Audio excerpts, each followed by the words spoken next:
بسم اللہ الرحمن الرحیم۔ السلام علیکم۔ غلاف کعبہ کی تاریخ خود کعبہ کی تاریخ سے الگ نہیں۔ غلاف کعبہ کا اس قدر اہتمام مسلمانوں کے نزدیک کعبے کی تعظیم و تقدس اور بلند مقام و مرتبے کو ظاہر کرتا ہے۔ امام محمد بن اسحاق رحمہ اللہ فرماتے ہیں، مجھے بہت سے اہل علم سے یہ بات پہنچی ہے کہ سب سے پہلے جس نے کعبے پر مکمل غلاف چڑھایا وہ یمن کے بادشاہ اسد ہیمیری تھے۔ ان کو خواب میں نظر آیا میں نے کعبے کو غلاف چڑھا رہا ہوں، لہٰذا انہوں نے چمڑے کا غلاف چڑھایا۔ پھر انہوں نے خواب میں دکھائی دیا کہ اور غلاف چڑھائیں تو انہوں نے یمن کے بنے ہوئے سرخ دھاری دار کپڑے کا غلاف چڑھایا۔ اسد ہمیری کے بعد دور جاہلیت میں بہت سے لوگوں نے اپنے اپنے وقت میں غلاف چڑھائے کیونکہ اسے دینی فریضہ خیال کیا جاتا تھا۔ البتہ یہ قید نہ تھی کہ کب چڑھایا جائے اور کیسے چڑھایا جائے۔ کعبے کو مختلف قسم کے کپڑوں کے غلاف چڑھائے جاتے رہے، مثلا چمڑے کا غلاف، معفر، یمن کے علاقے ہمدان کی بستیوں میں تیار شدہ کپڑے کا غلاف، اس طرح یمن کے بنے ہوئے سرخ دھاری دار کپڑے کا غلاف، ہلکے اور باریک قسم کے کپڑے کا غلاف اور یمن کے کامدار کرے ہوئے کپڑے کا غلاف وغیرہ۔ غلاف اوپر تلے کعبے پر ڈال دیے جاتے تھے۔ جب زیادہ بوجھل ہو جاتے یا کوئی غلاف زیادہ پرانا ہو جاتا تو اسے تبرکاً تقسیم کر دیا جاتا یا دفن کر دیا جاتا تھا۔ دور جاہلیت میں قریشی باہمی تعاون سے غلاف تیار کرتے تھے۔ ہر قبیلے پر اس کی مالی حیثیت کے مطابق رقم مقرر کر دی جاتی تھی۔ قصا کے دور سے یہی طریقہ کار تھا، حتیٰ کہ ابو ربیہ بن مغیرہ مخزومی کا دور آیا۔ وہ تجارت کی غرض سے یمن آیا جایا کرتا تھا۔ وہ بہت مالدار تھا۔ اس نے اعلان کیا کہ ایک سال میں اکیلا غلاف چڑھایا کروں گا اور ایک سال سب قریش مل کر۔ وہ اپنی وفات تک اسی پرکار بند رہا۔ وہ یمن کے شہر جند سے بہترین دھاڑی دار کپڑے لاتا اور غلاف تیار کرتا۔ قریش نے اسے عدل کا خطاب دیا کیونکہ اس اکیلے نے تمام قریش کے برابر کام کیا۔ اس کی اولاد کو بنی عدل کہا جاتا ہے۔ عربی زبان میں عدل برابری کو کہتے ہیں۔ سب سے پہلے جس عربی عورت نے کعبے کو ریشم کا غلاف چڑھایا وہ سیدنا عباس رضی اللہ تعالیٰ عنہ کی والدہ محترمہ نطیلیہ بنت جناب تھی۔ رسول اللہ صلی اللہ علیہ وسلم اور صحابہ کرام نے فتح مکہ سے قبل کعبے پر غلاف نہیں چڑھایا کیونکہ کفار اسے برداشت نہیں کر سکتے تھے۔ فتح مکہ کے بعد بھی آپ صلی اللہ علیہ وسلم نے غلاف تبدیل نہ فرمایا، حتیٰ کہ خوشبو مہکانے والی ایک عورت کے ہاتھوں غلاف کو آگ لگ گئی اور وہ جل گیا۔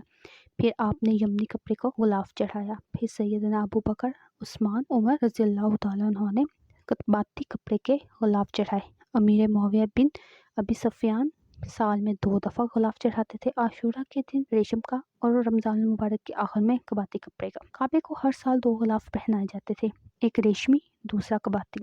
ریشمی غلاف کا اوپر والا حصہ قمیص 8 ذی الحج کو پہنایا جاتا اور نچلا حصہ ازرار عاشورہ کے دن پہنایا جاتا جب حجاج اکرام واپس چلے جاتے تاکہ ان کے ہاتھ وغیرہ لگنے سے بھٹ نہ جائے۔ یہ ریشمی غلاف 27 رمضان تک رہتا، پھر کباتی غلاف پہنا دیا جاتا۔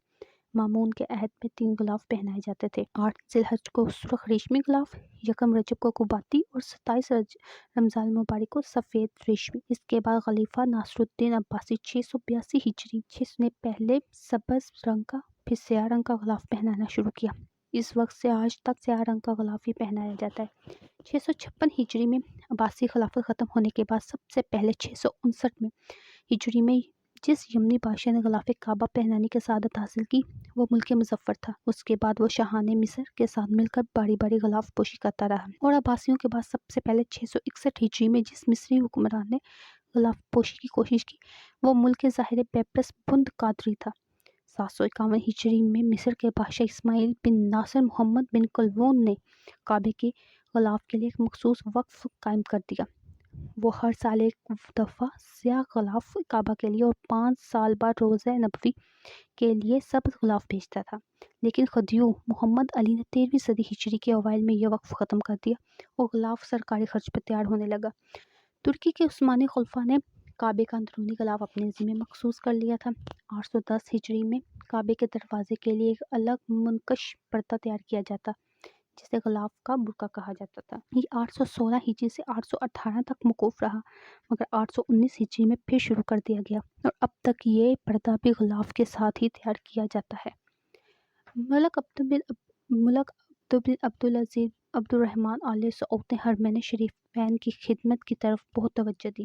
اس توجہ کے نتیجے میں شاہ سعود بن عبدالعزیز رحمہ اللہ نے غلاف کعبہ کی تیار کرنے کے لیے مکہ مکرمہ میں ایک الگ کارخانہ لگا دیا اور اس میں غلاف کی تیاری کے سلسلے تمام سہولیات مہیا فرمائیں۔ 1382 میں شاہ فیصل نے اس کارخانے کی تعمیر نو کا حکم دیا تاکہ غلاف انتہائی مضبوط اور عمدہ تیار ہو، نیز وہ کعبے کے مشرفہ کے تقدس کے شایان نشان ہو۔ 1397 ہجری میں مکہ مکرمہ کے مقام ام الجود میں اس کارخانے کی نئی عمارت کا افتتاح ہوا۔ اس میں غلاف کی تیاری کے لیے جدید آلات لگائے گئے اور غلاف مشینی آلات سے بنایا گیا، لیکن اس کے ساتھ ساتھ دستی کشیدہ کاری کا انداز بھی قائم کیا گیا، کیونکہ فنی لحاظ سے دستی کشیدہ کاری کا زیادہ اہمیت رکھتی ہے۔ یہ کارخانہ مسلسل ترقی کی منازل طے کر رہا ہے اور دستی کشیدہ کاری کی روایت قائم رکھے ہوئے ہے، تاکہ غلاف کعبہ انتہائی دلکش خوبصورت انداز میں تیار ہوتا رہے۔